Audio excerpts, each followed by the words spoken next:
Today, structure is a dirty word.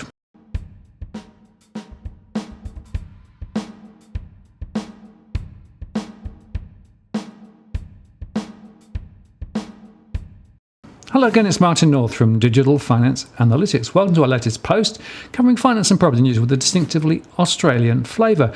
And today's show is a follow-up with John Dahlsen. John spoke with me last week about the Royal Commission recommendations and findings and raised a whole series of very interesting questions. Now, we've had a bunch of questions from our audience, and I want to take some of these back to John and have a more detailed conversation, also in the light of the fact that now there is a Senate review into the structure of banking and structural separation. Thank you very much for spending the time. So I think a really good place to start would be with underlying structure is the fact we've got very small number of very large players with undue market influence. That's right. Well, we only have 4 banks. They're a huge percentage of the ASX. I think it's 26% when I last looked, but it may not be absolutely correct. And they're a huge percentage of GDP. And that's almost higher than anywhere else in the world. That of itself is a worry. Right, because presumably, given that, well, should we say an oligopoly, to be polite, that they are effectively in a position where they can expose their market power. And in fact, the Productivity Commission quite recently called that out in respect of, for example, the mortgage sector, didn't they? Yes. Well, it is an oligopoly, and I don't think we should mince words. And I think a lot of if you go through all the various commission reports, they don't repeat the word very often. But I think that's well and truly accepted by everyone. Okay. So one of the questions that came up then was, are we seriously going to be able to make our banking system better simply by effectively taking what we've got and making some structural tweaks to them, or do we need something more radical? I think your view to me last time was there's plenty of opportunity if we apply structural separation right to release value and to make basically the banking system work better. Yes, that's right. I think that the one area that all the inquiries have never adequately looked at is the role of structure. Although, interestingly, Rod Simpson, the ACCC's made some comments about that the other day, particularly in relation to banking, where he is concerned about the structure. And he's in effect saying that the structure itself is causing a lot of problems. He says that competition theory or competition law is behind the game. And competition law needs to be expanded to cover the kind of situation that we've got. And he's faced this up in various cases on merger inquiries where he hasn't done too well. And he wants the courts to look more at the, if I can put it this way, the role and the of the structure per se, and also the purpose or behaviour of the banks, whereas the law talks about the effect on competition, the emphasis being on effect, not purpose or structure. And what he's saying is, if I can read him correctly, is that US law is further advanced in Australia, and we need to make change. Now, I suspect what he might do is that he might take on a case to try and test the boundaries a little bit in this area. Well, it certainly is an area that needs to be explored. And of course, the Senate now has a 2-month inquiry into the question of structural separation of the banks. So that was effectively off the back of Pauline Hanson's motion that was passed in the Senate last week. And so they're going to be looking at this as well. And it seems to me that the old traditional argument always was that the banks needed to be large to get scale, and the bigger, the greater the scale benefits they actually had. But it seems to me that that's probably not a very powerful argument these days.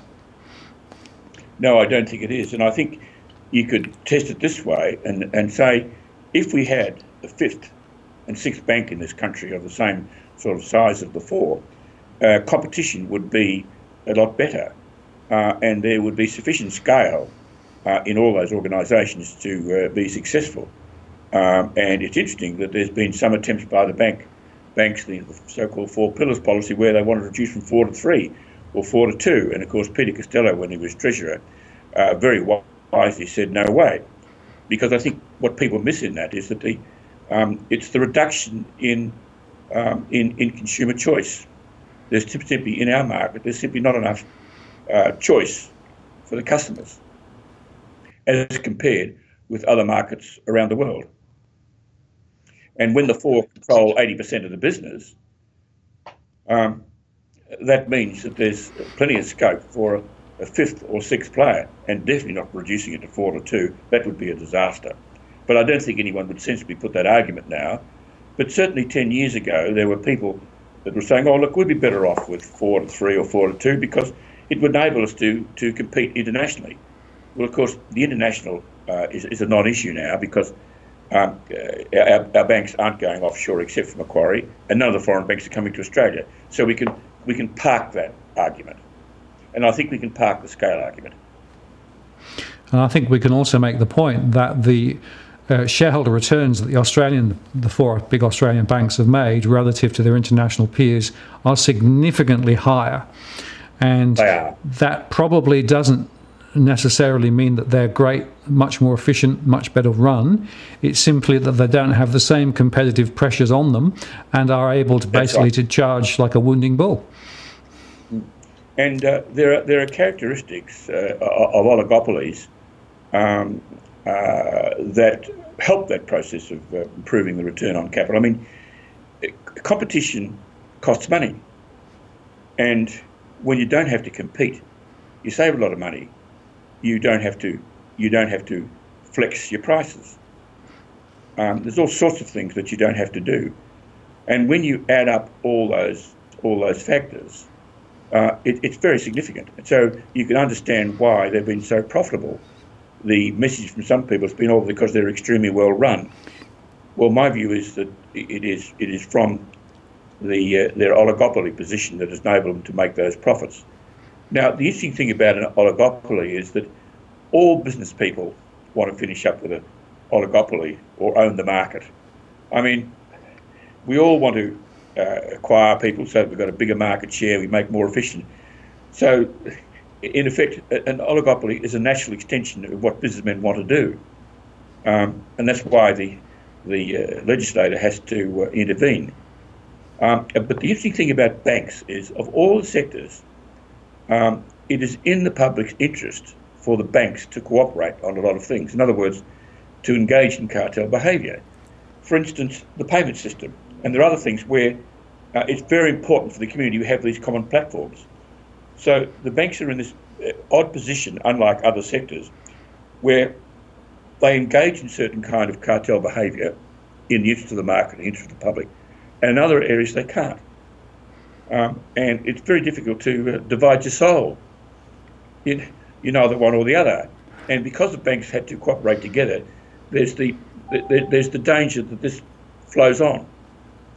And where is the boundary between cartel behaviour that's in our interest and where it is not? And I think that's something that's agonising Rod Sims at the moment. And I think he'd believe that a lot of cartel behaviour is not in the public interest. And I think he wants to test where those boundaries are.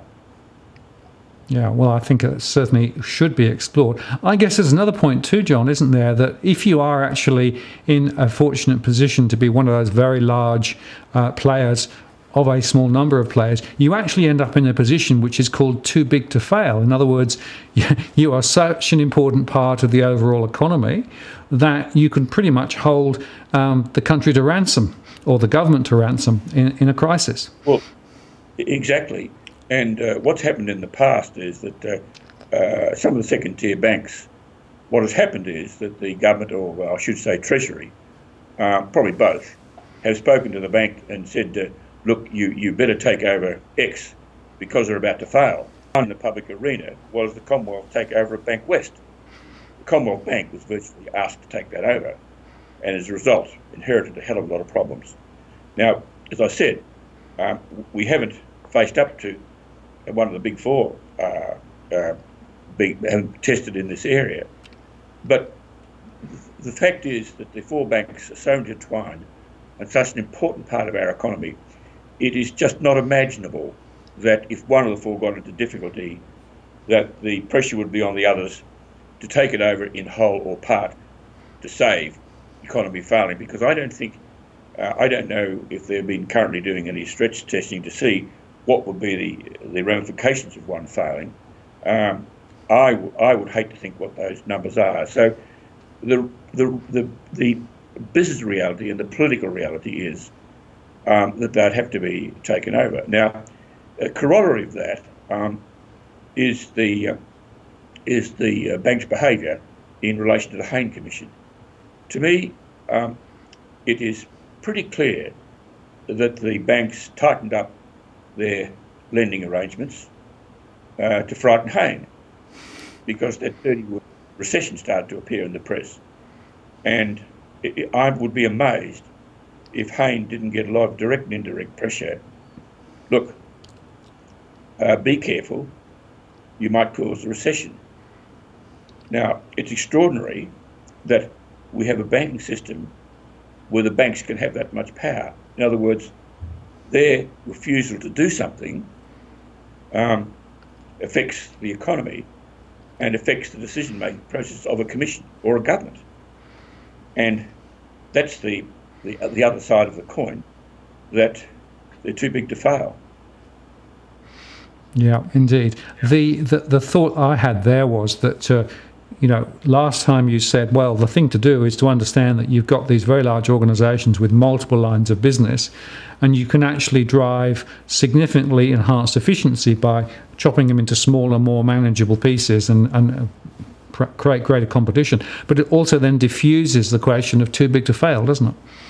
It does. But the other thing about our banks is that they're very complex, and they're in quite a diverse range of financial products and services, and they're very, very difficult to manage. And we've seen the evidence of that with the Royal Commission. So this question of separation or breaking up, there's a lot of sound business reasons why you might want to do that. Not just the issue of competition, or not just the issues that arise from Glass-Steagall in the US. I think there's some profound business reasons why you would want to do it. And I happen to think that if there was some demerging, I happen to think that the market would reward the banks. And I've seen a report from one well-known investment house, and I dare say the others have it, where they've analysed all the demergers that have taken place over the last 10 years. And my recollection from that report was that a high proportion of them add value. So I think you could mount a powerful argument that demerging the banks would create value. Now, one of the important things for this commission to look at is to test that hypothesis. And I'm sure there'll be a lot of bank analysts around that could play around with the numbers. Now, I do acknowledge with banks it's difficult because there are a lot of shared services that underpin the various departments in a bank, just as there is in the whole of the banking sector. But those issues are not impossible to solve. And I think I said in my last session that there wasn't but one bank, not ANZ, because I'm not prepared, I can't talk about that, where they did look at it. And where they had a holding company, and where they had a pure holding company with no activity. And they had 3 or 4 subsidiaries in the various divisions. And my understanding is that the reason they couldn't go bad was because of the problems of capital gains tax and stamp duty. Now, capital gains tax, usually when you have an exchange, you are not taxed. But I think the problem is when you get into the intricacies of a transaction like this, you need to know that there's no capital gains tax. And at the same time, you might want to introduce other shareholders, which means you're denied the exemption. So if a government is going to say, Mr. Banks, you've got to demerge, and I think it's only appropriate, therefore, that the government should get rid of those inhibitors and say, we will give you capital gains tax exemptions for doing this. And secondly, we'll try to persuade states that you should have an exemption from stamp duty. Now, other people might say, why can't we have those benefits? Because my view is there's a lot of transactions that are held up in this country because of those two inhibitors.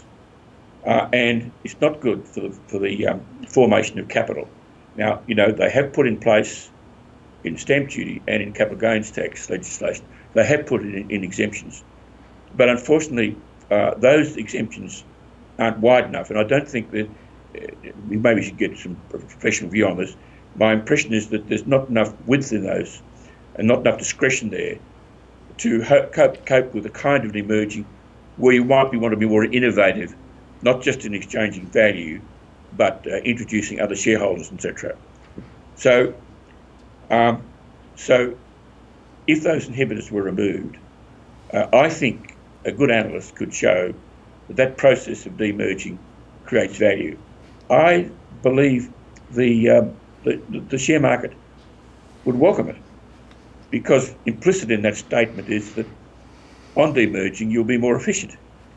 And I think that's highly likely, because a bank is like a department store. That's why the department stores are failing.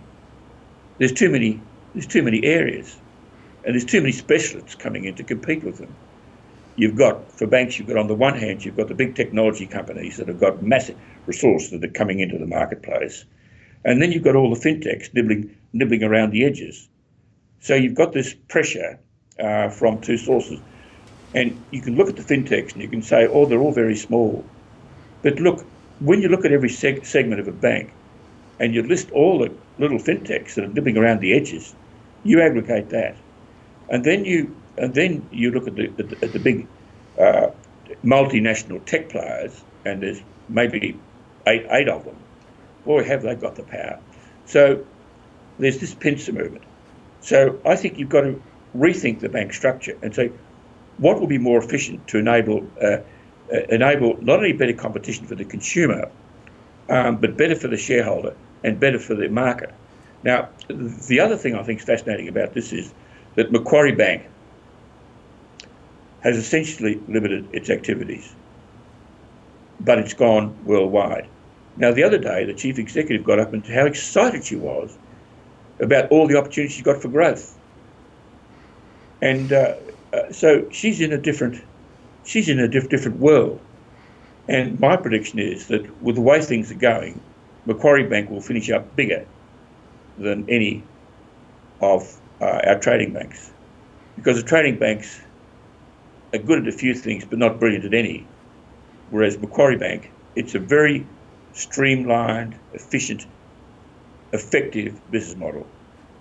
So we've got to open our eyes and open our minds and just look at this. Now, I'm not saying that what I'm putting forward has got the answer, but what I do say, it deserves analysis.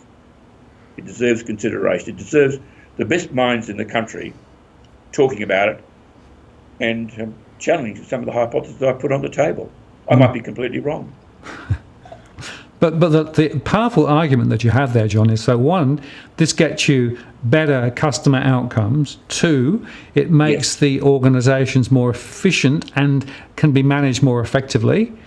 It solves the too big to fail issue, because essentially they're sliced and diced, and it can release and create value for shareholders as well. Yes. So there's two other very important factors. Yep. Very important factors. And the first one is the government guarantee, which there's a lot of controversy about, which is part of a can't fail proposition, which the government had to put in place to stop a failure. Now, I think if you separated commercial and retail banking, it would be appropriate that government guarantee should only apply to the retail bank. That the commercial bank will be on its own. It would probably finish up borrowing most of its money out of the wholesale market, probably paying slightly higher interest rates, and would probably have to charge slightly higher rates. But the fact is, the commercial market in Australia is so wide and so underserved that the notion of creating, in addition to Macquarie Bank, 4 specialised banks in the commercial area will mean all those nooks and crannies that are not being served, all those complaints from people saying, they can't get a loan, that would hopefully would disappear, because you've got 4 of them in that activity. They've got to find growth somewhere, and that's where they'd find it. Now, the other thing that's not talked about a lot is derivatives. Now, I think derivatives are difficult. I've said before that when I was involved with derivatives, I had a huge trouble in understanding it. They are very complex. And before some of my meetings, I would talk to a couple of staff members. They had to spend some time explaining to me the accounting for derivatives. And what had happened is that after their explanation, I would understand it, but only for half an hour. Because when I tried to go back to it an hour or a day later, and I didn't, because it is so incredibly complex. Now, there's been a famous professor in the UK that's written this book on financialisation, where he's looked at the derivatives market, and he is exceedingly worried that the exposure on derivatives is incredible, many times more than the exposure of the banking system, and that if the banks had to meet all the derivatives, it would be chaotic.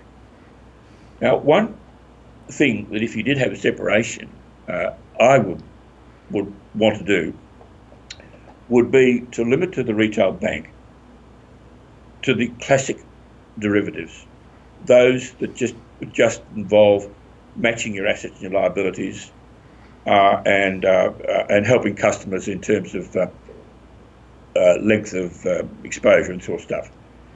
Any kind of financialisation or any kind of trading in derivatives, other than direct for a customer, I would put into the commercial bank. Because I don't think you can justify having a bank guarantee on a retail bank which is gambling on derivatives.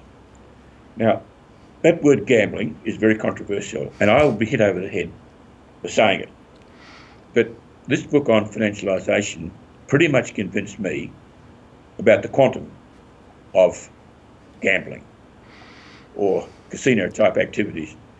And I had difficulty understanding them when I was involved with ANZ, because the problem was it wasn't a simple derivative like matching your profile of assets or your profile of liabilities or a customer loan. It was complication on complication on complication. And you could look at one transaction as there was a whole chain of deals. And it makes the accounting for them extraordinarily difficult. And the big accounting firms must have to spend a lot of time putting themselves in a position where they can vouch for the derivatives of a bank. And I certainly wouldn't like holding the insurance policy on that. And the other thing is, we haven't tested some of this derivatives market because of the good times. But look, someday it might get tested. So whilst I'm not solving that problem about gambling, I think by segregating it, you make the depositors in the retail bank more comfortable, because it's all part of this simple, classic, straightforward, easy to bank model, shorten the distance between the CEO and the consumer.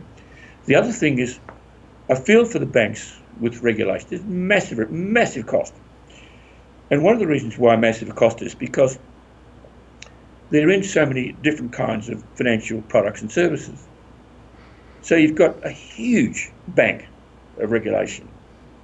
Now, when you specialise, you can then go about simplifying the regulation so that you only involve with regulation that relates to that particular activity. And I believe it would be possible to do two things: to simplify the regulation and to get rid of a lot of regulation. Make it easy for the company and making it easy for the regulator. So there's shareholder value. There's too big to fail, which goes.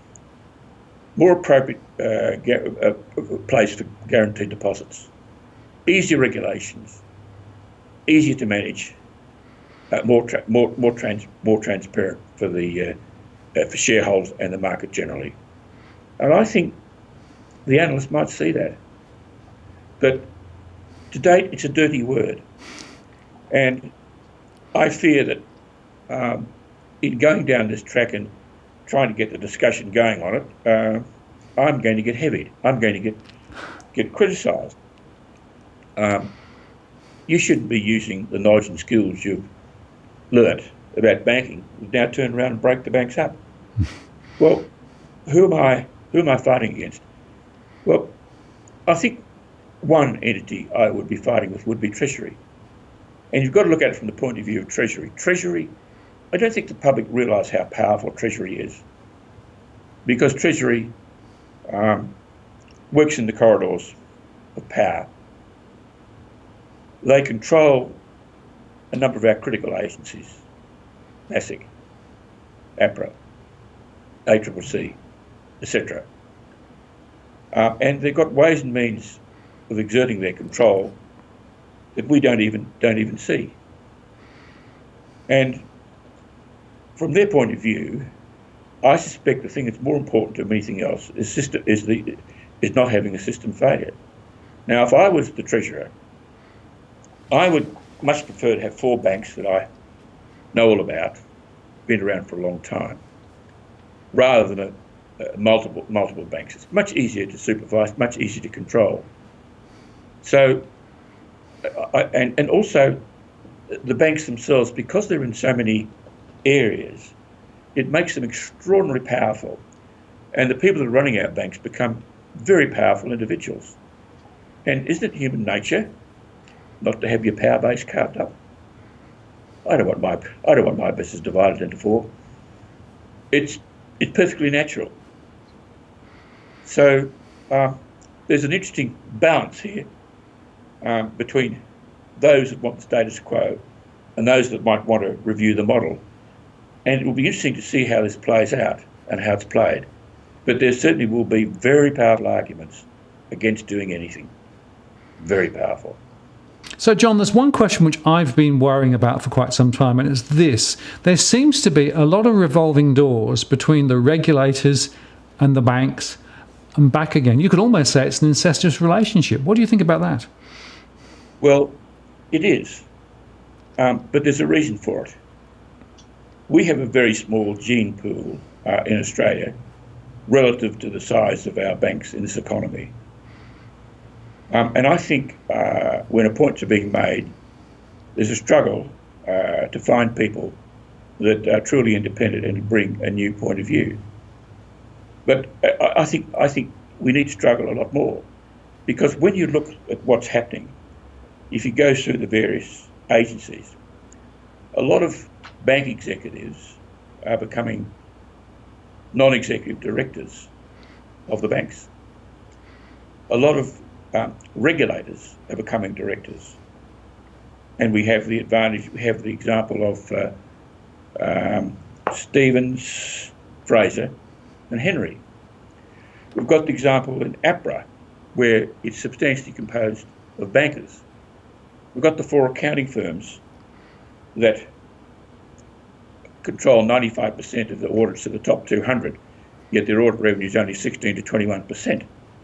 So that concentration combined with the banking concentration are good, because there is a flow of people to and from the accounting firms. There's the consulting firms. We have just a handful of powerful consulting houses. And again, there's a movement of people between the consulting houses and the banks and vice versa. Now, there's nothing wrong with that per se. The trouble is there's too much of it, and it tends to reinforce the status quo and limit the ability to think outside the square and do something different. And I'm not questioning the integrity of any of these people at all, but just the natural tendency that you're just reinforcing what is, where you've been. Because we're all occupation bound, all our careers are limited by the kind of occupation things were being done. And when we go to another role, we take that with us. So our gene pool is not small enough, it's not big enough for the big entities that we have. It doesn't only apply in bank, it applies elsewhere. And that's a difficult problem, because look at the individual appointments, they're all probably very worthy. But you've got to look at the aggregate. Yeah, the risk is you have groupthink simply because they've all come from the same source, they all think the same way. They basically then don't question stuff that perhaps you should be questioning because of that narrower perspective. And then it becomes self-reinforcing, doesn't it? Yeah. John, I appreciate your time today, and I think you've outlined very clearly the pros and the cons. And I agree with you, there will be forces on both sides putting the arguments forward. But I suspect that we need to be making these arguments as to the benefits and the reasons as to why it's important, because otherwise the powers that be will just rule the roost as normal. So I think this is a really important conversation. Well, it hasn't been directly dealt with in any of our inquiries. Yep. And it's worthwhile pausing for a minute to go through them. The Murray inquiry, which was meant to be a root and branch review, was anything but. It was a report by a banker, the bankers. It didn't talk about structure. It didn't do an analysis of the sector or do any economic study. It enforced the importance of financial stability and indirectly applauded APRA. You go back one step further, you go to the Wallace Committee. Now, the Wallace Committee, one thing they wanted to do was to hive off APRA from the Reserve Bank. Well, Reserve Bank and Treasury hated that, and that was fought all the way through to the Prime Minister to get. And then you've got the Productivity Commission, which talked more about competition than structure, and really didn't address this issue, mount the arguments for and pro separation. And then, of course, we've got Hayne, who was told not to get into this territory in effect, but did, in the sense that he's completely disrupted the broker channel, but wasn't prepared to disrupt the banks because he couldn't. Benefits wouldn't outweigh the costs. Now, that simple statement, benefit outweighing the costs, is a very important proposition, and that's what needed to be analysed. Now, I suspect that the Hayne Commission, he didn't have the resources to do that, because there's quite a lot of resources you need to analyse it, and it could quite well be that there's some big things that I'm missing that will absolutely shoot my argument down. Surely we're mature enough to have an open and transparent conversation about it and debate it in a respectful way. Your Honour. Thank you, John. Well, I appreciate your time today. That's been really interesting, and I'm sure that the audience will be very grateful for your time and for your experience, and we'll certainly keep this conversation going as the Senate inquiry runs, see where it ends up. Thank you for your time. Good, thank you.